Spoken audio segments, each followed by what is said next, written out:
तो चलिए आज हम स्टैंडर्ड 6 का मराठी सब्जेक्ट का पाठ दूसरा अन दयाळ वाचला ये सबक देखेंगे। तो सभी बच्चे अपने मराठी की बुक्स निकालेंगे और उसमें पाठ 2 अन दयाळ वाचला ये सबक निकाल कर बैठेंगे। इस पाठ में हमें एक घायल परिंदे को किस तरह से एक इंसान ने अपनी इंसानियत दिखाकर जान बचाई है, उसकी जान बचाई है, इस पाठ के ज़रिए हमको जानना है। तो सभी बच्चे अपने मराठी की बुक्स निकालेंगे और शुरू करते हैं ये पाठ दूसरा अन दयाळ वाचला। जैसा मैं रीडिंग करूँगा उस वर्ड्स का जैसा मैं उच्चार करूँगा उसी तरह से आपको भी रीडिंग करते वक्त उसी तरह उच्चार से ये पाठ पढ़ना है। तो चलिए शुरू करते हैं मराठी का पाठ दूसरा अन दयाळ वाचला, यानी और दयाळ बच गया। दयाल एक परिंदा है, दयाल जिसे कहते परिंदे का नाम है दयाल, जिसे हम रॉबिन कहते हैं। वो चिड़िया की तरह छोटा होता है पर दिखने में काला होता है, काले कलर का होता है। आपने देखे होंगे कि आपके आस पड़ोस में काली चिड़िया जैसी घूमती हुई नजर आई होगी, उसी को ही दयाळ कहते हैं। मराठी में उसको दयाळ कहते हैं, यानी रॉबिन। दुपारी 3चा सुमार, दोपहर के ठीक 3 बजे। रस्त्यावर वर्दळ नव्हती, रस्ते पर गर्दी नहीं थी। वर्दळ यानी गर्दी। मी स्कूटरवरून दवाखान्याकडे निघालो होतो। मैं स्कूटर से दवाखाने की ओर निकल गया था। यहाँ पर मी लेखक को बताया गया है। इस पाठ के जो लेखक है डॉक्टर सतीश पांडे, उन्होंने अपना तजुर्बा, उन्होंने उनके हाथ हुए वाला हादसा इस पाठ के जरिए हमको बताया गया है। तो इसलिए उन्होंने अपने खुद के लिए मी ये अल्फाज का इस्तेमाल इस पाठ में किया है। मी स्कूटर वरून यानी लेखक स्कूटर से दवाखाने की तरफ निकल पड़े। निघालो होतो यानी निकल पड़े। मला ओलांडून एक स्कूटर भरधाव वेगाने पुढे गेली। मुझे ओव्हरटेक, ओलांडून यानी ओव्हरटेक, आगे निकलकर, भरधाव वेगाने बहुत तेज रफ्तार से आगे निकल गई। वेगाने यानी रफ्तार। त्याच वेळी रस्त्याच्या डाव्या बाजूने एक दयाळ पक्षी उडत आला आणि नेमका त्या स्कूटरला धडकला। और उसी वक्त रस्ते के बाईं तरफ से एक दयाळ नाम का दयाळ परिंदा उड़ते हुए आया और स्कूटर से आकर टकरा गया। धड़कला यानी टकराना।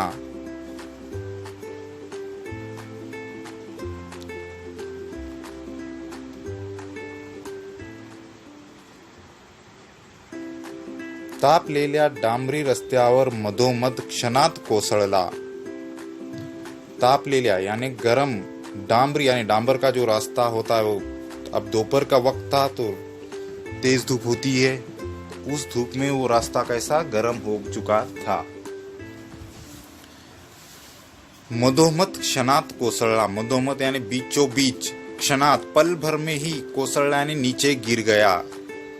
मला वाटले खेळ खल्लास, मुझे लगा कि उसका काम तमाम हो गया, वो मर गया। मी थांबलो, मैं रुक गया, समोर पाहिले और आगे देखा। दयाळ निश्चित पडलेला होता। दयाल एकदम निश्चित यानी एकदम बेहोश होकर नीचे गिर गया था, होश में नहीं था।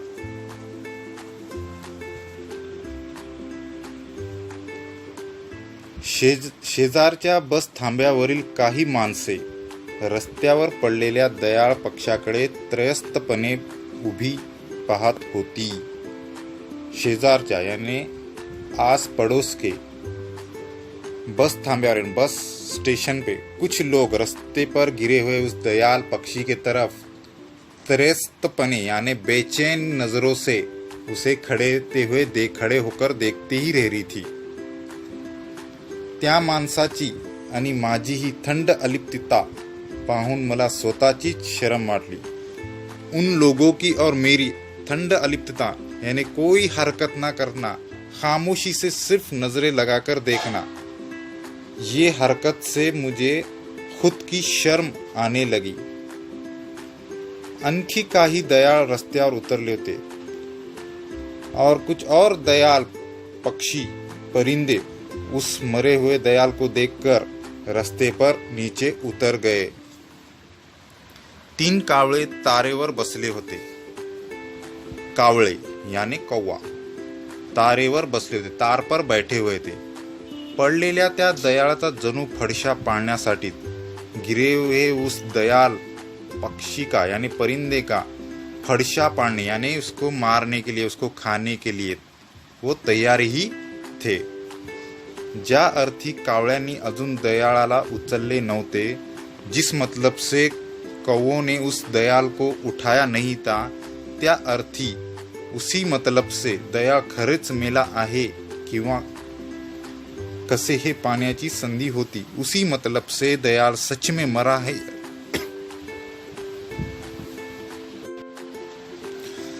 ज्या अर्थी कावळ्यांनी अजून दयाळला उचलले नव्हते, त्या अर्थी दयाळ खरेच मेला आहे किंवा कसे हे पाण्याची संधी होती, जिस मतलब से कौवे उस दयाल को उठाने वाले थे, उसी मतलब से दयाल सच में मरा है या नहीं ये देखने का मुझे मौका मिल गया। संधि होती यानी मौका मिलना।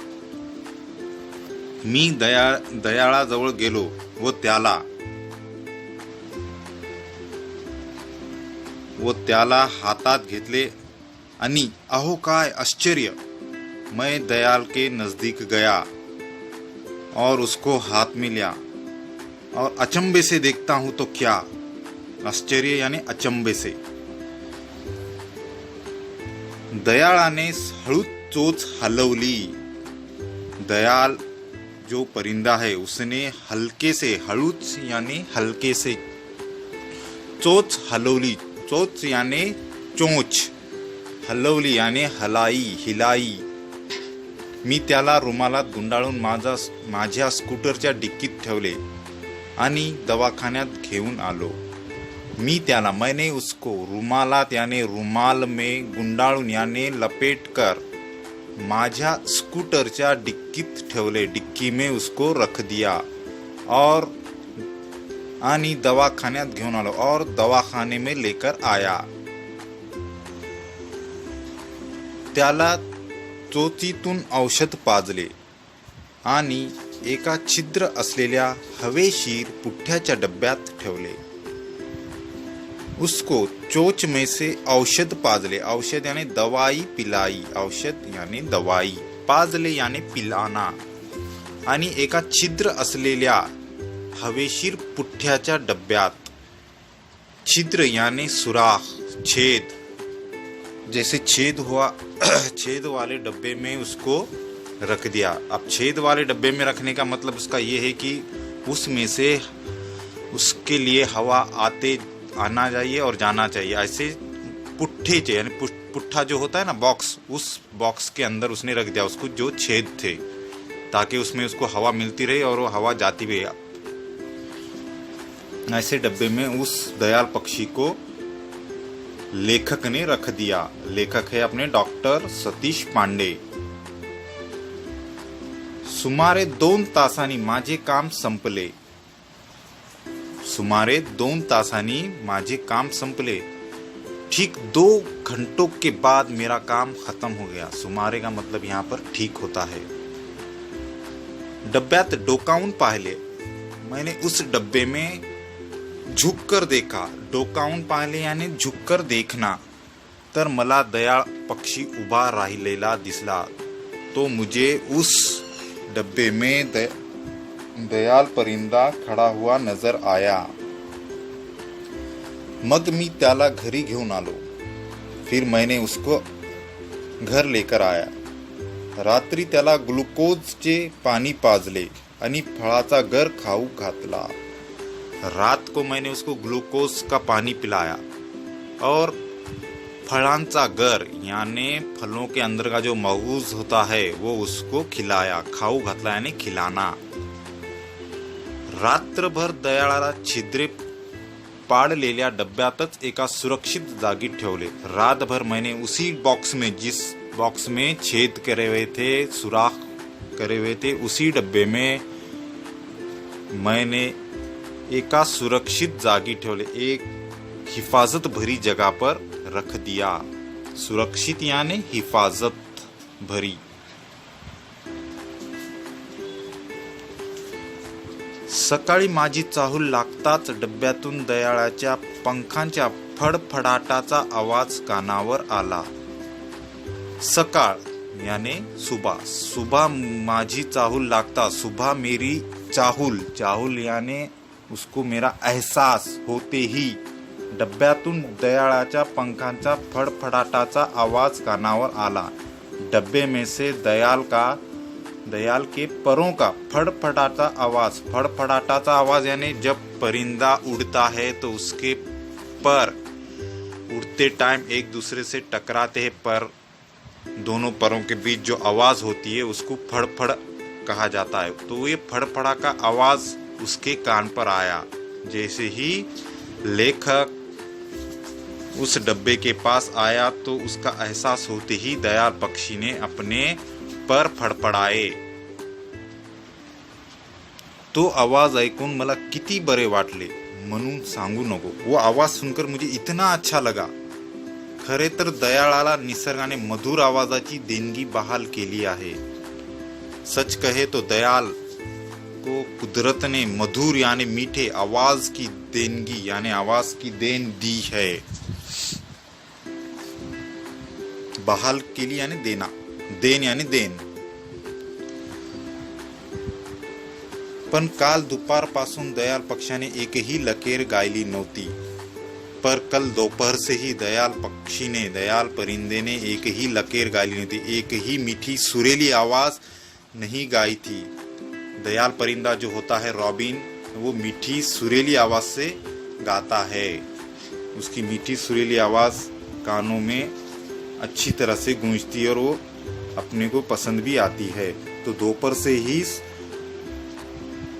दयाल ने एक भी लकेर यानी एक भी सुरीली आवाज में अपनी गीत नहीं गाई।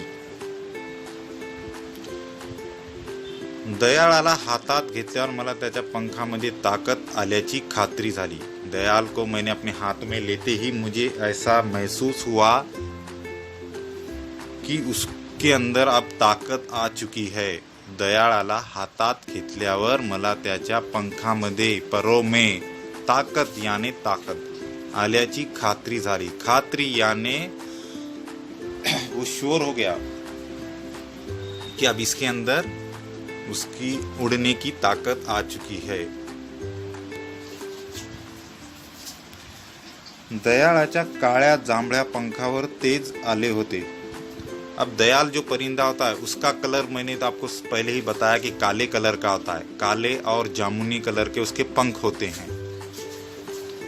तो उस पंखों में उसकी तेज यानी चमक यानी उसके अंदर ताकत महसूस हो गई।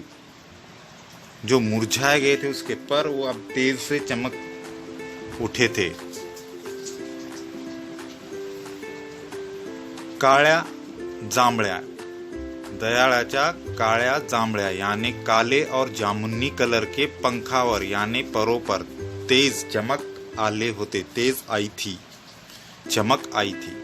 पांढरे पोट स्वच्छ दिसते थे और साथ ही उसके पेट का जो हिस्सा होता है वो पांढरे यानी सफेद रंग का होता है। पोट यानी पेट, स्वच्छ यानी साफ दिसत होते, साफ दिख रहा था।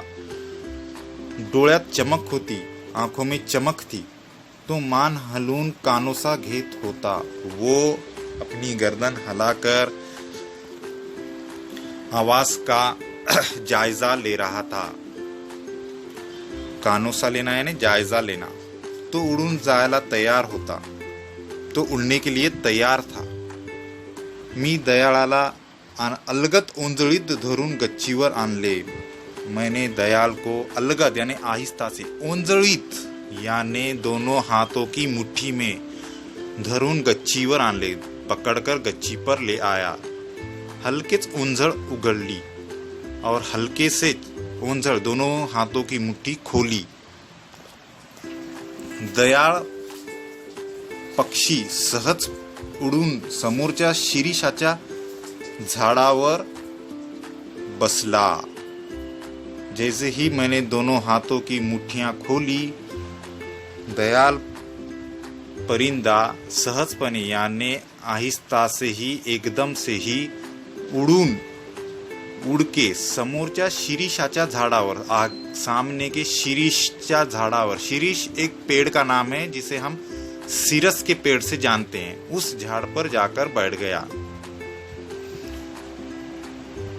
जणू त्याला काहीच इजा झाली नव्हती, जैसे उसको कोई जख्म ही नहीं हुई थी, कोई परेशानी ही नहीं हुई थी. इस तरह से वो उड़कर जाकर शिरीषच्या झाडावर बसला, सिरस के झाड़ पर जाकर बैठ गया. मग निळ्या आकाशाकडे पाहून, फिर नीले आकाश यानी आसमान, नीला यानी नीला, नीले आसमान की तरफ देखकर दयाळ पक्षाने कितीतरी वेळ शिरीषाच्या झाडावर बसून सुरेल गीत आळवले.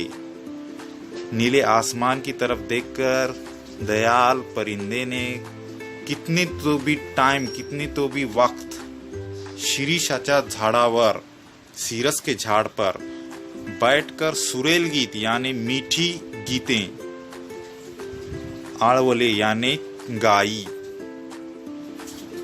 श्रुषाच्या केल्याचे इतके बहुमोल पारितोषिक क्वचितच कोणास प्राप्त झाले असेल. शुश्रूषा केल्याचे इतके बहुमोल पारितोषिक क्वचितच कोणास प्राप्त झाले असेल.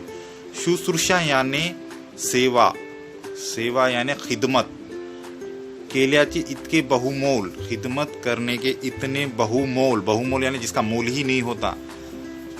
पारितोषिक यानी इनाम, क्वचित शायद ही किसी को प्राप्त, कोणास प्राप्त झाले, शायद किसी को ही प्राप्त झाले असेल, किसी को ही वो प्राप्त यानी मिलना, मिला हुआ होगा.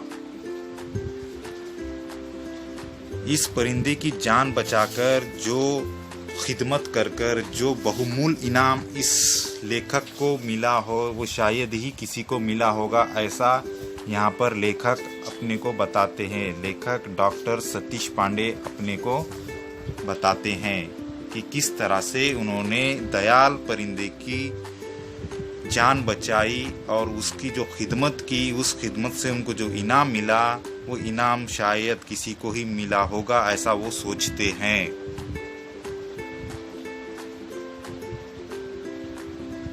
तो चलिए हम इस सबक के, इस पाठ के कुछ सवालात देख लेते हैं. स्वाध्याय यानी सवाल. प्रश्न क्रमांक 1, एका वाक्यात उत्तरे लिहा यानी एक जुमलों में जवाबात लिखिए. लेखक स्कूटरने कोठे निघाले होते.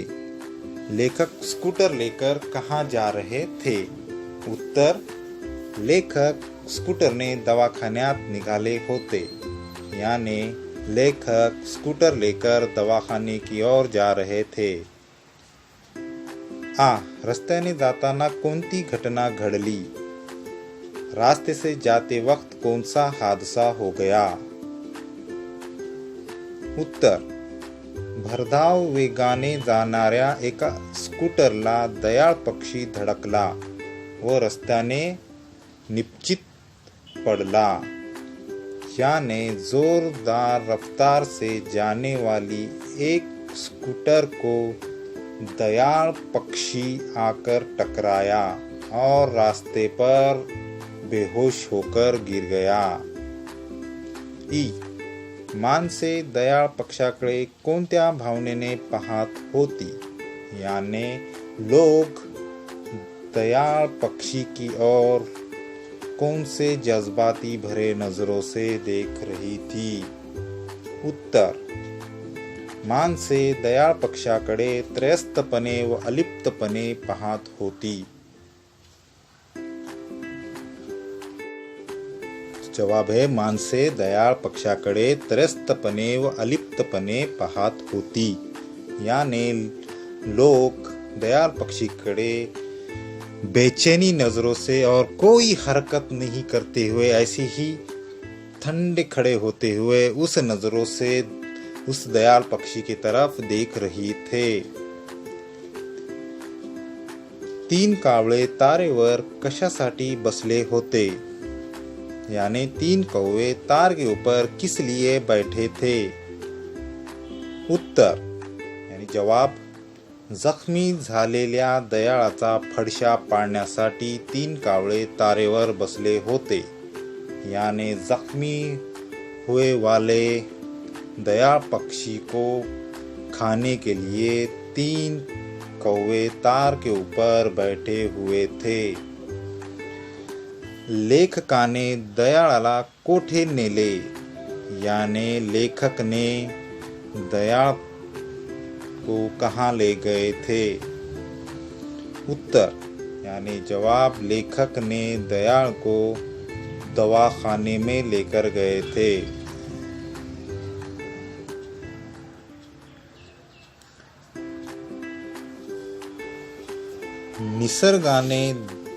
निसर्गाने दयाळाला कोणती देणगी बहाल केली आहे? क्वेश्चन है ये। निसर्गाने दयाळाला कोणती देणगी बहाल केली आहे?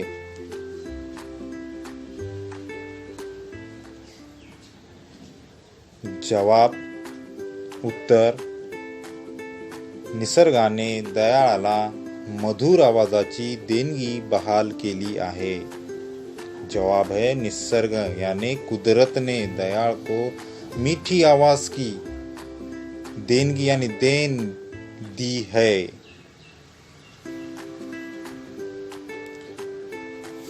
ए, दयाळ उडून कोणत्या झाडावर बसला?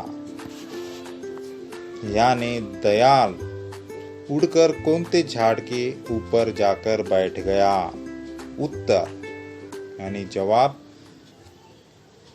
दयाळ उडून शिरीषाच्या झाडावर बसला। यानी दयाळ उड़कर सीरस के झाड़ पर जाकर बैठ गया।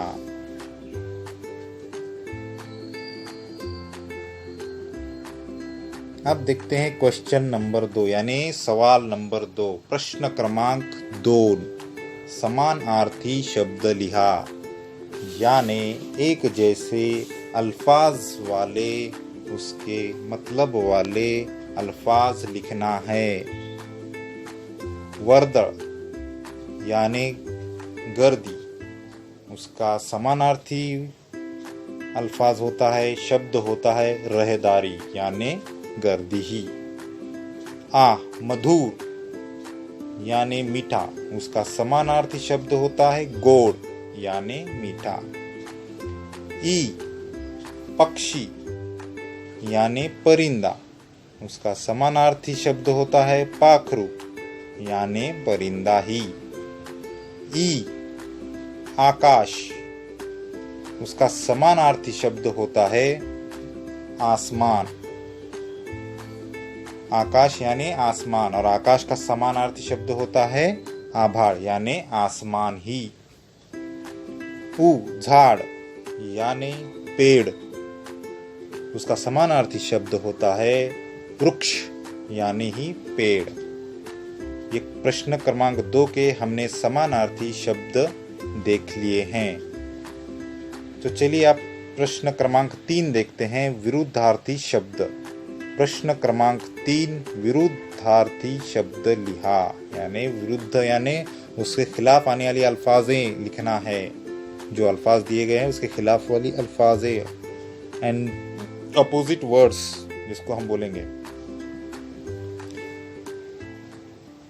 भरदाव, भरदाव यानी जोरदार, उसका विरुद्धार्थी शब्द है सावकाश यानी आराम से।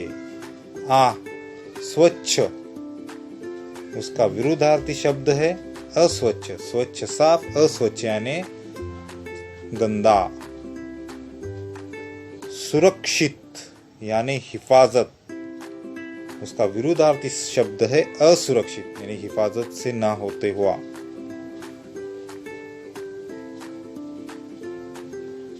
मधुर यानी मीठा, सुरेला। उसका विरुद्धार्थी है शब्द है कर्कश, यानी कड़क आवाज वाला।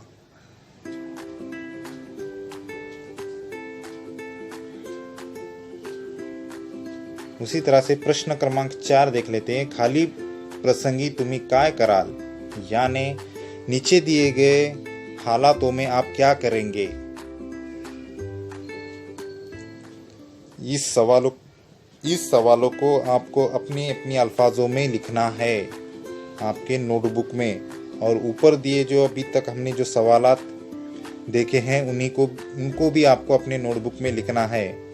तो देखते हैं प्रश्न क्रमांक 4, खालील प्रसंगी तुम्ही काय कराल, यानी नीचे दिए गए हालातों में तुम क्या करेंगे। अ, पक्षी प्राणी जखमी झालेला आढळला, यानी परिंदा या जानवर जख्मी हुआ आपको दिखा तो आप क्या करेंगे। तो ये इसका जवाब आप अपने अल्फाजों में लिखेंगे।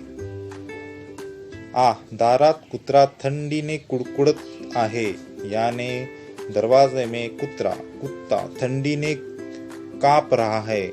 कुडकुडत यानी काप रहा है। एखाद्या वृद्धाला रस्ता ओलांडायचा आहे, एखादे बूढ़े आदमी को रास्ता क्रॉस करना है तो आप क्या करेंगे। ये सब जो प्रसंग है, ये जो हालात है, इन हालातों में आप क्या कर सकते हैं। तो उसके जवाब आपको अपने नोटबुक में आपके टीचर से या आपके पेरेंट्स से पूछ कर मशवरा कर लिख सकते हैं। तो आइए आप क्वेश्चन नंबर 5 देख लेते हैं। वैसे ही प्रश्न क्रमांक 5, खालील शब्द समूह वाचा, योग्य शब्द समूह।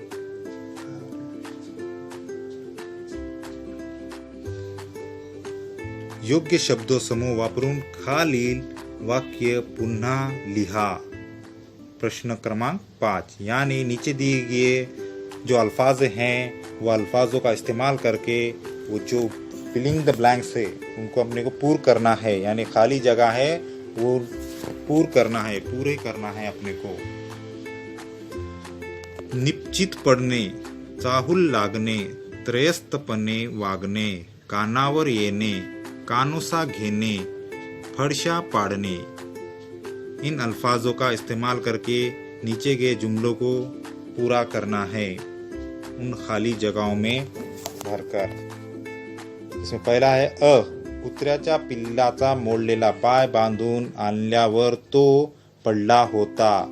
यहाँ पर आंसर आता है निश्चितपणे, निश्चित पडला होता। उसका जवाब होता है कुत्र्याच्या पिल्लाचा मोडलेला पाय बांधून आल्यावर तो निश्चित पडला होता।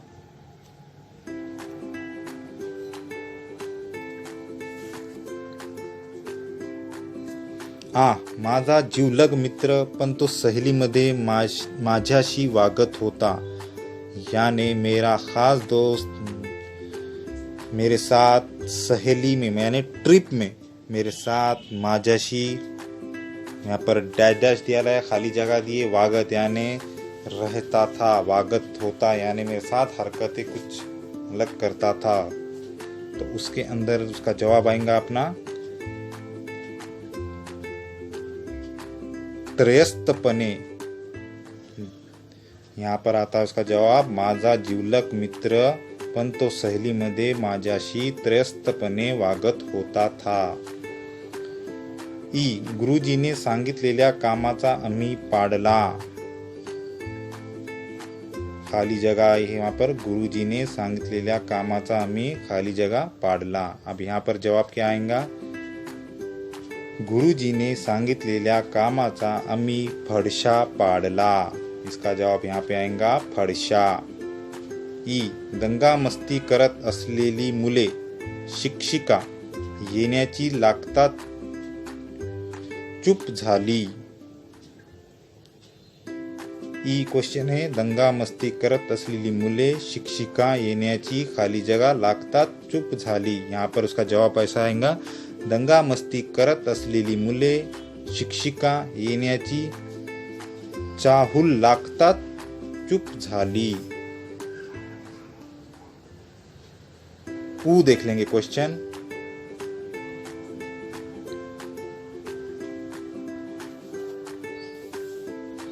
रस्त्यावरील अपघाताची बातमी। खाली जगह येताच माणसाचा लोंढा त्या दिशेने जाऊ लागला। अब यहाँ पर खाली जगह में हम देखेंगे ऊपर के अल्फाजों में से क्या आता है। रस्त्यावरील अपघाताची बातमी कानावर येताच माणसाचा लोंढा त्या दिशेने जाऊ लागला। गवतातून जाताना आवाज झाल्याने मी घेत चाललो। गवतातून जाताना आवाज झाल्याने मी कानोसा घेत चाललो। उसका जवाब इस तरह से आएगा, गवतातून जाताना आवाज झाल्याने मी घेत चालत होतो, कानोसा घेत चालत होतो। खाली जगह में कानोसा। ऊपर दिए गए जो अल्फाज है वो अल्फाजों का इस्तेमाल करके हमने ये जुमले देख लिए हैं। प्रश्न क्रमांक 5 के ये सभी क्वेश्चंस, ये सभी प्रश्न, ये सभी सवाल आप अपने नोटबुक में लिखेंगे।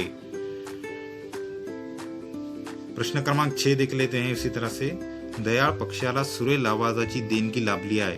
दयाळ पक्षी को मीठी आवाज की जैसी देन मिली है, तसे खालील पक्ष्यांना कशाची देणगी लाभली है। वैसे ही नीचे दिए गए परिंदों, पक्षी यानी परिंदों को किस चीज की देणगी मिली है, यानी किस चीज की देन मिली है।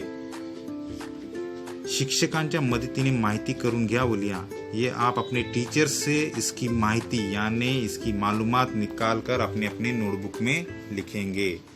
तो जो भी आपको क्वेश्चन है उसकी आप सवालात जो भी है आप आपके जवाब नोटबुक में लिखेंगे और अपने टीचर से, पेरेंट्स से मशवरा करके इसके सवालों के जवाब लिखेंगे।